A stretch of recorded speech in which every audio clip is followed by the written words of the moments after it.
August 17, 1943. Above the thin, white haze stretching over Regensburg, frost clung to the glass nose of the bomber. The hum of four Wright Cyclone engines filled the fuselage with vibration, a deep metallic heartbeat that never stopped. Inside, 10 men sat in a cage of aluminum, oxygen masks frosting, flak jackets heavy against their chests. Below, Germany was a gray quilt of smoke and rivers dot on the horizon, black spakes rose, Messerschmitt Bf-109s and Focke-Wulf 190s climbing fast, sunlight flashing from their canopies. The Germans had spotted the American formation long before. In their briefings, they had laughed at the flying barns, slow, lumbering fortresses that could barely turn. Too big to miss, one pilot had joked, but as the interceptors closed in, the air itself began to sparkle with tracer fire. From every angle of the B-17's, .50 caliber guns erupted, nose, tail,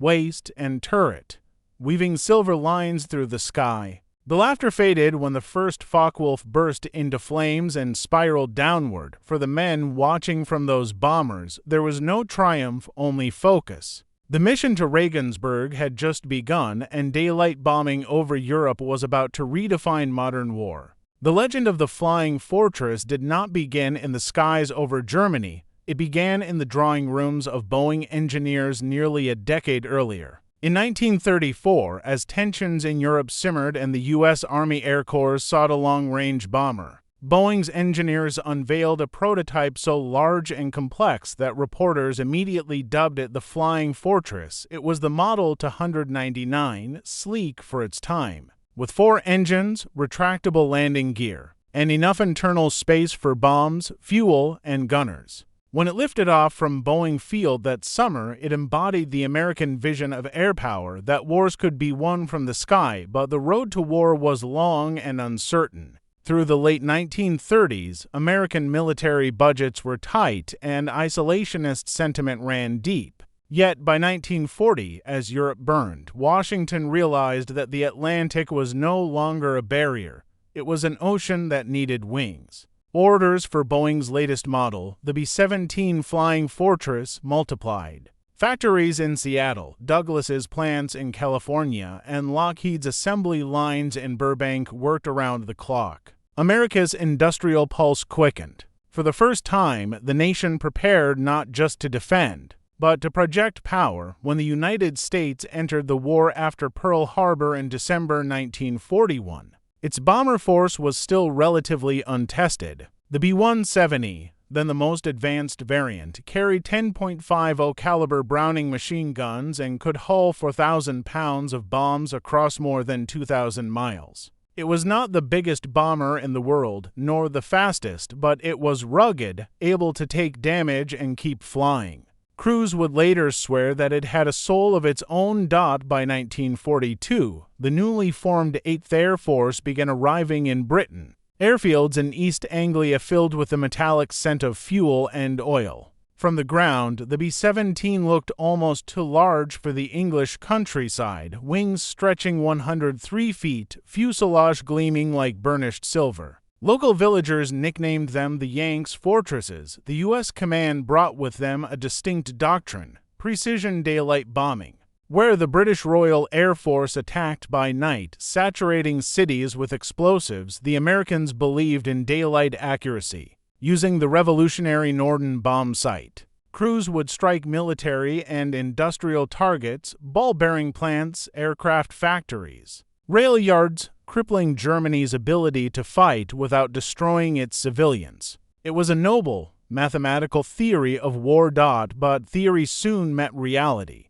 German skies were defended by an intricate network of radar stations, flak batteries, and the Luftwaffe's Jagdgeschwader, fighter wings led by experienced aces. They would swarm the slow bombers from head-on or above, where defensive arcs were weakest. Still, in those early months of 1942 and early 1943, the Americans pressed forward. They launched their first missions over occupied France, striking railway junctions and U-boat pens. Losses were heavy, but spirits were high. The U.S. public followed each report, proud of the new fortress crews inside Germany. The enemy watched carefully. Luftwaffe intelligence officers studied wrecks of downed B-17's. Pilots scoffed at their bulk, joking that any decent burst from a 20mm cannon could shred one apart. Yet, in the skies, the bombers often came home riddled with holes, engines dead, fuselages torn open, and still landed safely in Britain. As 1943 began, the air war over Europe entered a new phase. The Americans were no longer testing doctrine, they were challenging the Luftwaffe directly. Mass formations of B-17's would cross the North Sea in daylight in tight defensive clusters known as combat boxes, designed so each bomber's guns covered the next. The air over Europe was about to become the most dangerous battlefield of the war. What began as an experiment in precision would soon become a test of endurance, of mettle, of will, and of belief.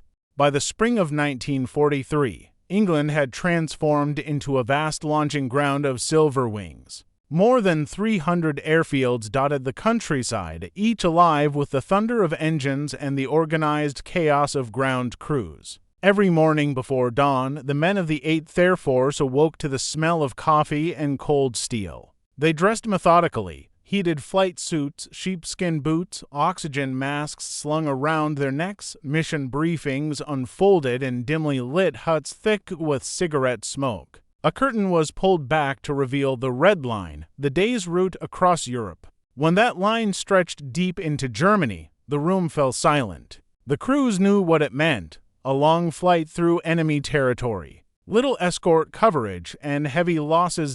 In those early months, the U.S. fighters, mainly P-47 Thunderbolts, lacked the range to escort bombers deep into the Reich. Once the B-17's crossed the Rhine, they were on their own. German interceptors waited for them, climbing in disciplined waves. From bases in France, Belgium, and Germany, Jagdgeschwader 1, JG to Richthofen, and JG-26 Schlageter rose to meet the intruders. The first large-scale confrontations came in the summer raids over Wilhelmshaven and Bremen. The Luftwaffe attacked head-on, exploiting the B-17's frontal blind spot. Gunners learned to fire in short, desperate bursts as German cannon shells traced bright orange paths through the formations. Crews discovered that survival depended not only on courage but on geometry, on the spacing, altitude, and synchronization of the combat box. Each bomber was a node in a deadly machine.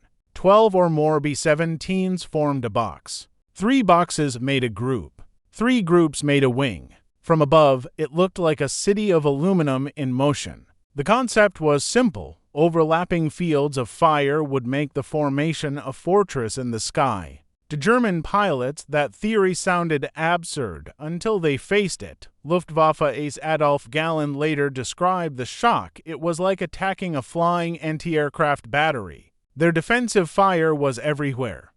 Yet even Galland knew that numbers mattered. For every bomber that reached its target, others were falling in flames. American aircrews returned home with stories that bordered on the impossible. A B-17 limped back with half its tail missing.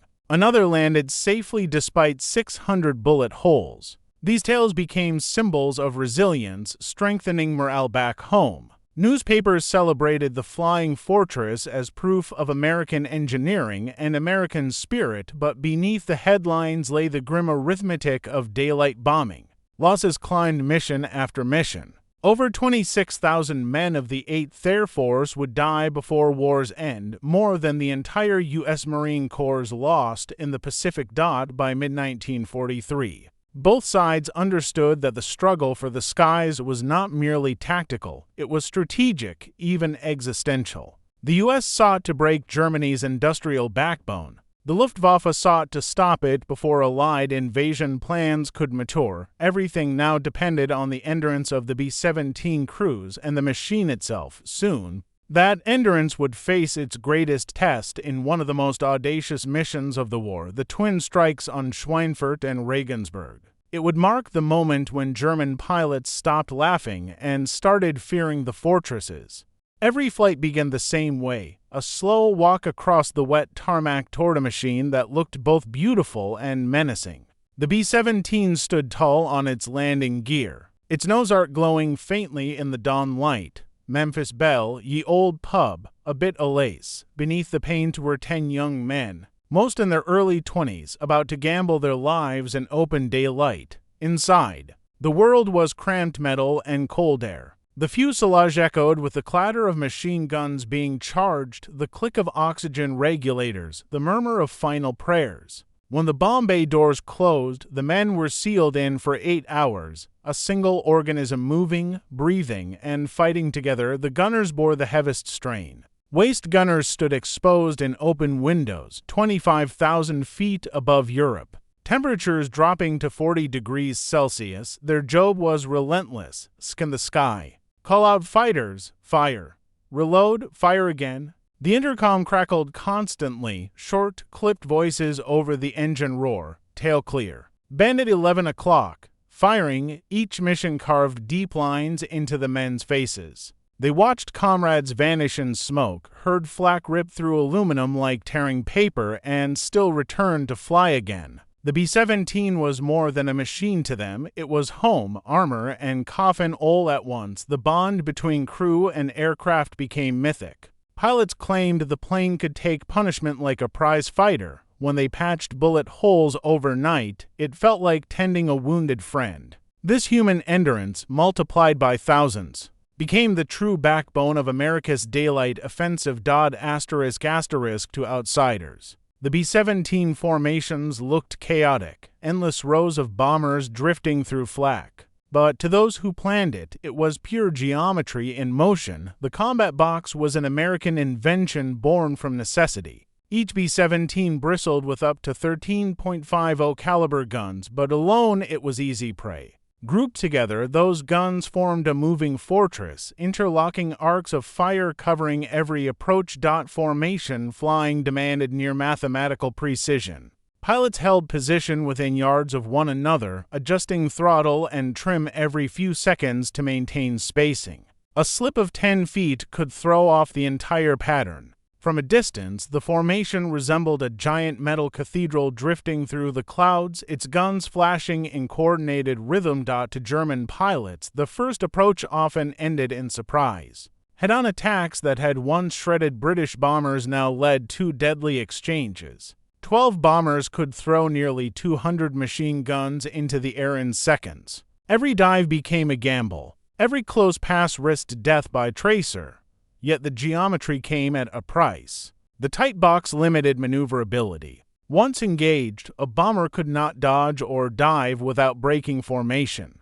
Discipline replaced instinct. A pilot's survival depended on trust in the formation around him. This mathematical choreography, born in American training fields and perfected over Europe, turned the B-17 into a collective weapon. It was not just one bomber that frightened the Luftwaffe, but the sheer, synchronized order of hundreds moving as one. At the heart of the flying fortress was the machine itself, a triumph of American engineering philosophy: build it strong, build it steady, and give it teeth. The B-17's defenses were revolutionary for their time. Early variants carried 7 to 9 Browning M2.50 caliber machine guns. The later B-17G model increased that to 13, adding the distinctive chin turret that sealed the once fatal frontal gap. Each gun could fire nearly 800 rounds per minute, sending heavy slugs that could tear through an approaching fighter in seconds. Armor plating shielded vital sections, cockpit,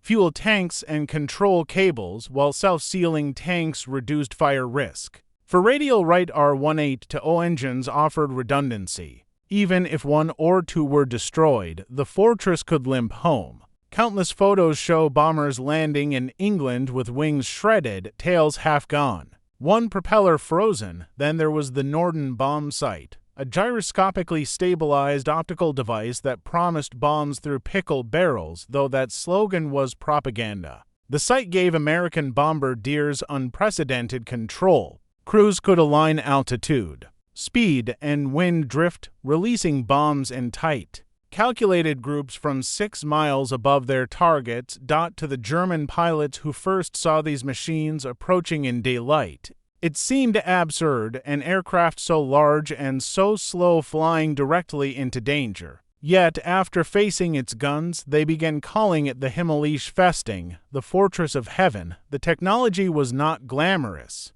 It was functional, reliable, and designed for one purpose: to bring the war to the enemy's factories and to bring its crew home alive. And it was this blend of humanity, precision, and mechanical strength that made the B-17 a legend long before the Luftwaffe understood its true power.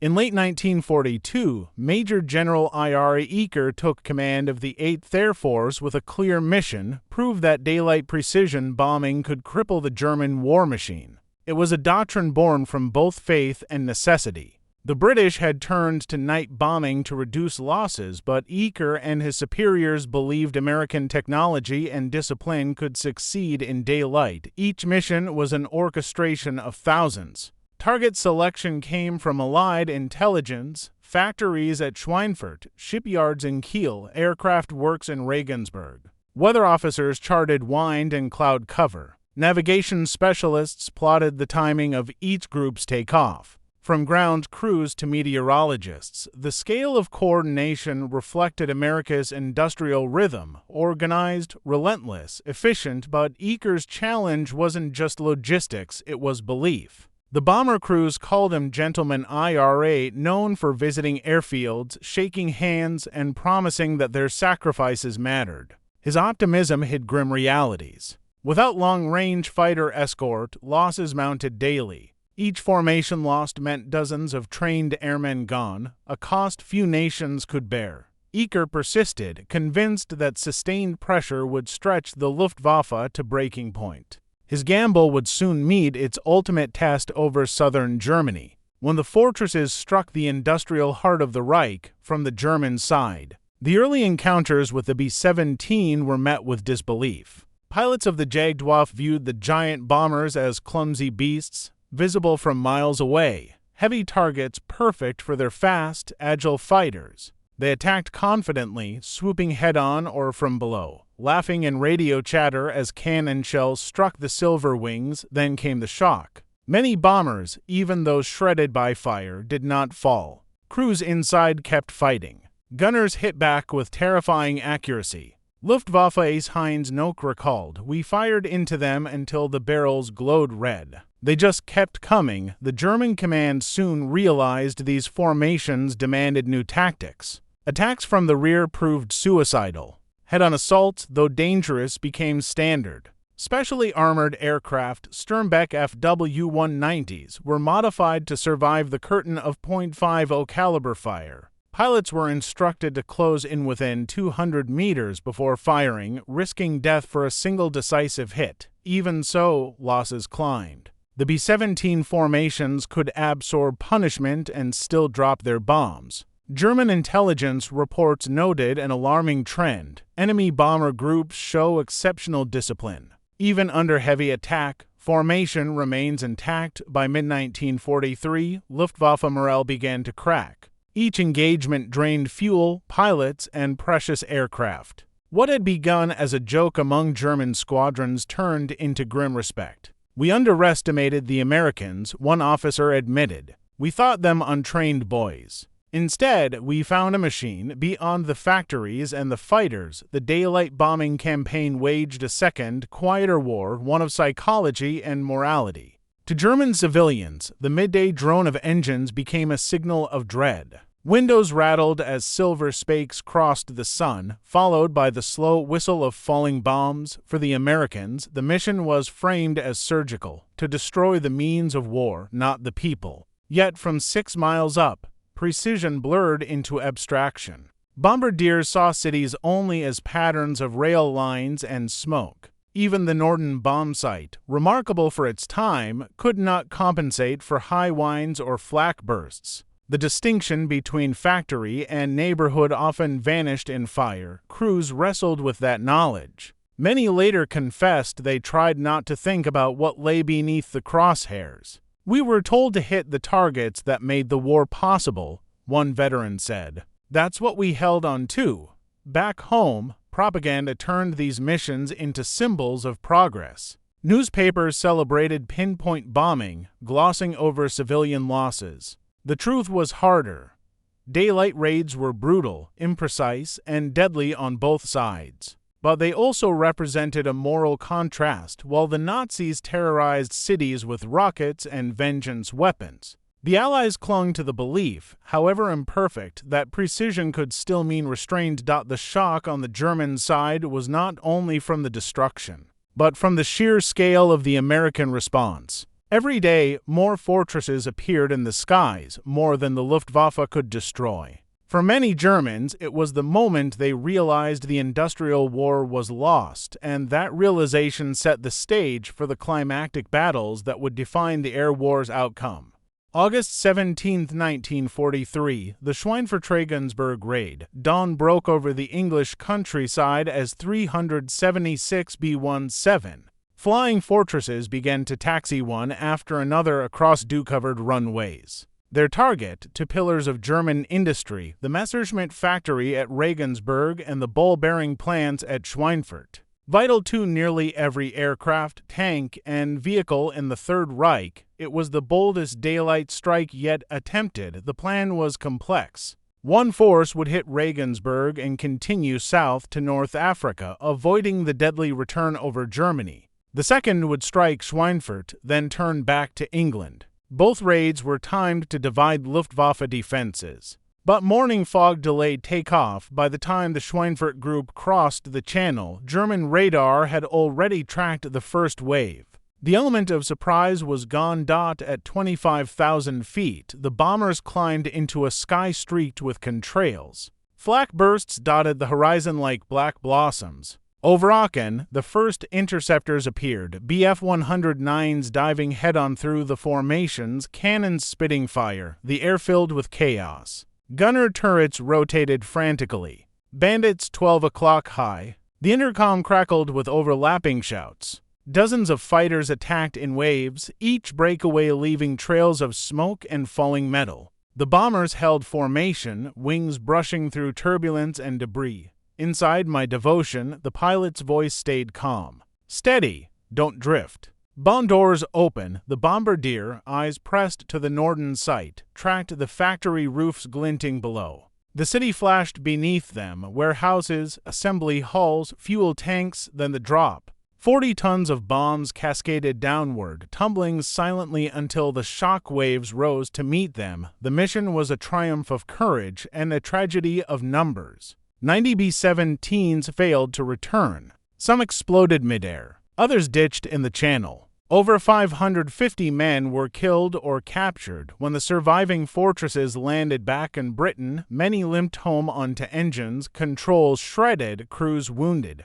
Ground crews counted hundreds of bullet holes in single aircraft. The sight was both inspiring and horrifying, proof of the bombers' endurance and of the unbearable cost of unescorted raids. For the Luftwaffe, the day brought no celebration. Yes, they had inflicted damage, but at a terrible expense. Dozens of fighters were destroyed, veteran pilots killed. And despite everything, the Americans had reached both targets and crippled critical production lines. German civilians who watched the bombers that day spoke of the sight with awe and fear. The sky was full of them, one witness recalled. They kept coming, row after row, like a wall of silver. In the Reichskommand offices, reports arrived by evening, production delays, damaged runways, morale shaken. The joke about clumsy American bombers no longer echoed in the fighter squadrons. Instead, a quiet respect and anxiety settled in for the Americans. The raid was both warning and validation.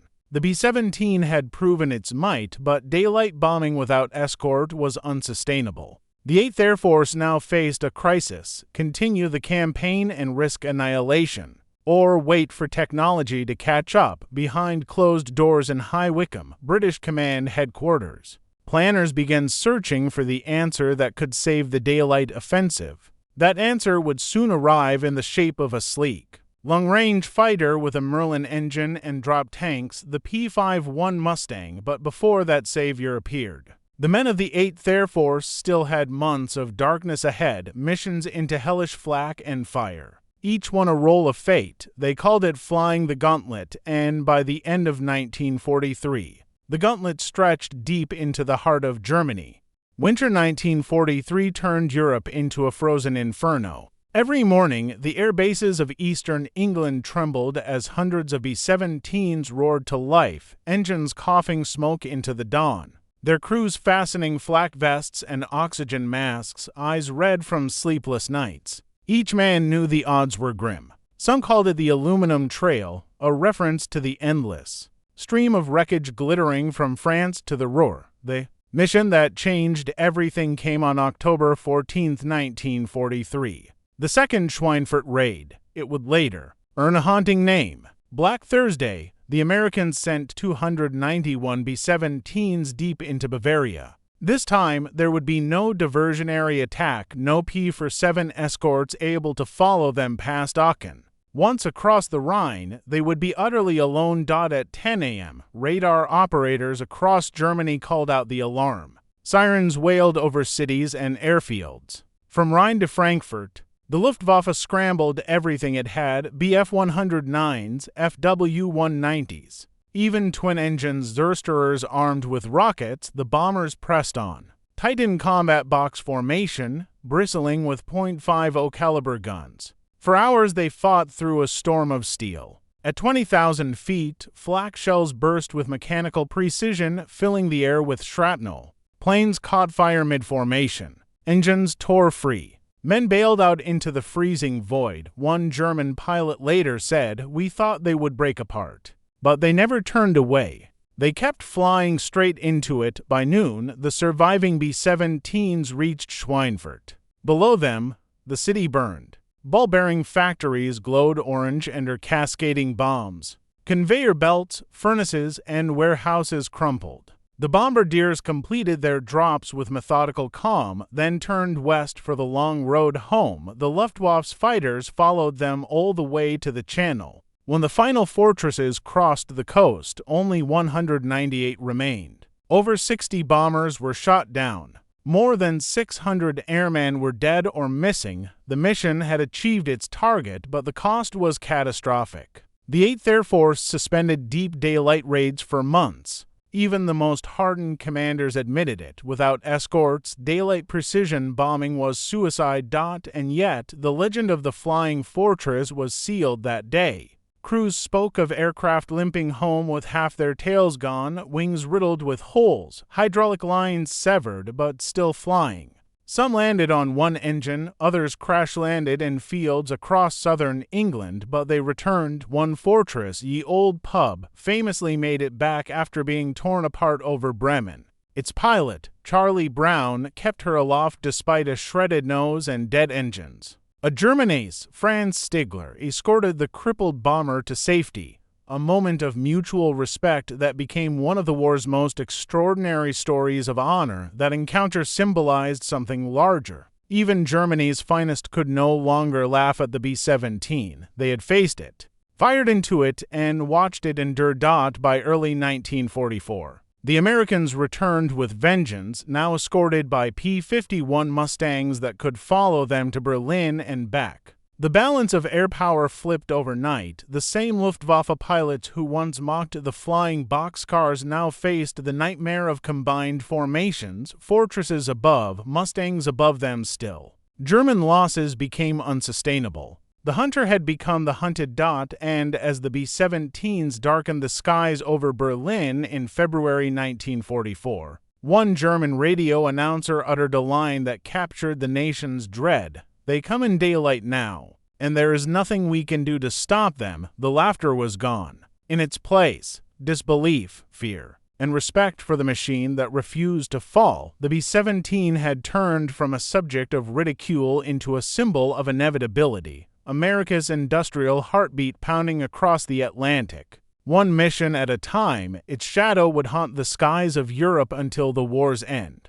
When the smoke cleared over Schweinfurt and Regensburg, the numbers told a story of both devastation and endurance. The 8th Air Force had lost nearly 1 in every 5 bombers it sent into Germany. Thousands of American families would receive telegrams marked "missing in action," but despite the staggering cost, The campaign achieved what few could see in the moment: the slow suffocation of German industry. Ball-bearing production dropped by nearly 40% after the twin raids. Aircraft assembly lines in Augsburg and Stuttgart stalled. Panzer plants in Kassel struggled to keep vehicles moving. Repair workshops cannibalized wrecks to keep the Luftwaffe flying. The Germans tried to disperse their factories underground in forests, even inside mountain tunnels, but the logistical strain was immense. Every fortress that made it home carried the evidence of this new reality. Ground crews documented thousands of impacts, flak scars, shredded aluminum, yet time after time, the airframes had endured.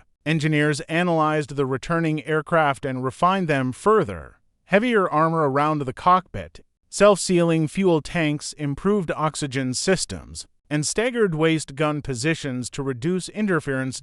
In the months that followed, the B-17's legend grew across England's airfields. Crews swapped stories over tin mugs of coffee and cigarettes, each tale darker and prouder than the last. "She bring you home," they said. "If you do your job, she do hers." Meanwhile, in Germany, the tone shifted dramatically. Luftwaffe intelligence officers compiled reports showing that, despite enormous losses, the Americans could replace their bombers faster than the Reich could shoot them down.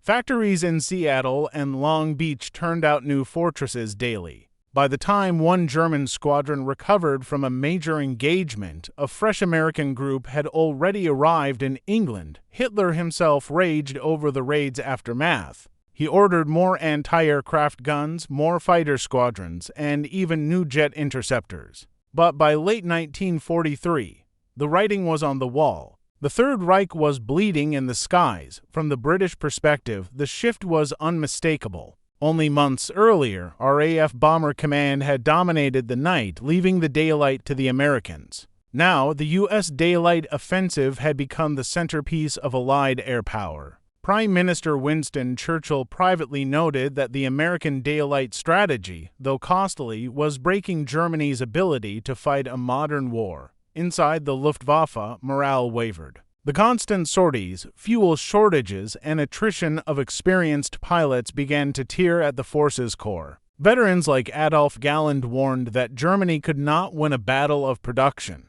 "For every bomber we down," he lamented, "America builds 3 more by early 1944. The Allies were preparing for something even larger, a sustained air campaign designed to pave the way for an invasion of Fortress Europe. Operation Point Blank would strike at aircraft factories, oil refineries, rail hubs, and power stations. And at its center, leading the charge through the flak and chaos, stood the B-17 Flying Fortress.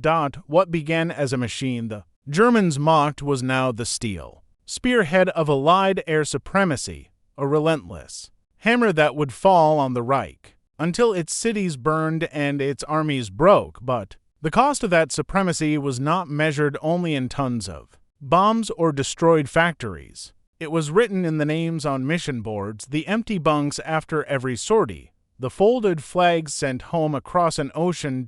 And still they flew. By the spring of 1944, the U.S. 8th Air Force had evolved from a battered experiment into the most formidable daylight bombing armada in history. What began with hundreds of fortresses struggling to survive over Schweinfurt now grew into thousands of aircraft stretching across the sky from horizon to horizon, a sight that Germans would remember for the rest of their lives. Each mission now combined B-17 Flying Fortresses and B-24 Liberators, escorted all the way to target and back by P-51 Mustangs and P-47 Thunderbolts. The once unstoppable Luftwaffe was being hunted over its own homeland. German cities lived under the constant thunder of Allied bombers. The same pilots who had once mocked the flying barns now looked up at formations so dense that sunlight turned gray. Factories were flattened, oil reserves burned, and transportation grids shattered. Every ball-bearing plant, refinery, and steel mill became a target. The German war machine, dependent on precision engineering and rapid logistics, began to collapse. By June 1944, on the eve of the D-Day landings, the Luftwaffe was a shadow of its former self. Fuel shortages grounded many fighter units. The airfields near Normandy were filled with empty shells of planes that could no longer fly. The Allies controlled the skies completely, a victory built on the back of the B-17. Even German officers acknowledged it. Field Marshal Albert Kesselring later admitted, "It was not the ground war that defeated us, but the constant bombing that bled us dry." Back in England, life around the air bases continued in a rhythm of loss and pride. New crews arrived, fresh-faced and nervous, often replacing entire groups wiped out only weeks earlier. They would climb into aircraft still bearing the names of their predecessors. Memphis Belle, 909, Shoo Shoo Baby, symbols of continuity in a war of attrition. For every mission. The ritual was the same, pre-flight briefings under dim lights. The smell of oil and cold metal, the nervous laughter before engines started. Then hours later, the return, a count of who made it back and who did not. The chaplains were always busy. The pubs around Thurles, Bossingbourne, and Kimballton filled each night with a mix of silence and song, yet amid the exhaustion, the pride never faded. Each successful return proved what the men already knew, that the Flying Fortress was not just a bomber but a lifeline. It brought them home when every reason said they shouldn't have survived. As the Allies pushed into France, then the Low Countries, and finally toward Berlin, the B-17 kept flying, delivering supplies, striking factories, and pounding railways, feeding the front. The sound of its engines became the soundtrack of liberation. By May 1945, when Germany finally surrendered, more than 12,700 B-17s had been built. Over 4,700 had been lost in combat. Nearly 47,000 American airmen were killed in the European Air War, many of them Fortress crews. Their sacrifice carved out the Allied air dominance that made D-Day an ultimate victory possible. In the ruins of Berlin, captured German officers walked through streets lined with cratered stone and twisted steel. One of them, interviewed later, reflected quietly, "We used to laugh at them, those big American bombers. But by the end, they were our sky." There was no laughing then. That sentence became the war's final epitaph for the B-17, a weapon once mocked, then feared. And ultimately respected by those who fought beneath its shadow, its legacy would live on, not as a symbol of destruction alone, but as proof of endurance, courage, and the industrial power that defined America's role in the Second World War and as peace settled over a broken continent. The echo of those roaring engines faded into history, leaving behind the silence of a sky it had once owned. In the quiet that followed the war, the roar of the Flying Fortress faded into memory, but its shadow remained. Across Europe, veterans, civilians, and former enemies alike remembered the sound of its engines, a deep, rhythmic thunder that once filled the sky from England to Berlin. For some, it meant terror. For others, liberation. For all, it marked the arrival of a new kind of warfare, one fought not by armies on fields but by machines in the heavens. The B-17 Flying Fortress was never just an aircraft. It was an idea that courage, technology, and determination could defy the impossible. It carried the weight of democracy's resolve across the Atlantic, powered by factories, farmers, and families who believed that freedom was worth the price. Each rivet and gun turret told the story of a nation that refused to surrender its belief in victory. To the men who flew her, she was more than steel. She was a living companion, one that groaned, bled, and endured alongside them. Pilots spoke to her like an old friend. Gunners swore she had a will of her own. And when she brought them home onto burning engines, with flak tearing through her wings, it was hard not to believe it. To the Germans who once laughed at her bulk, the B-17 became a grim teacher. It showed that America's power was not just in its weapons, but in its unyielding rhythm, in the endless stream of bombers that came, day after day, until the sky itself seemed American, even decades later. When surviving fortresses rumble across air shows or rest silently in museums, their presence commands respect. They remind us not only of destruction, but of endurance, of what human will, guided by purpose, can achieve. In the end, the laughter that greeted the flying fortress turned to awe. And in that transformation lay the true victory, not just of one aircraft or one nation, but of an idea that strength, when driven by conviction, can shape the course of history. The B-17 didn't just fill the sky, it filled it with the sound of freedom.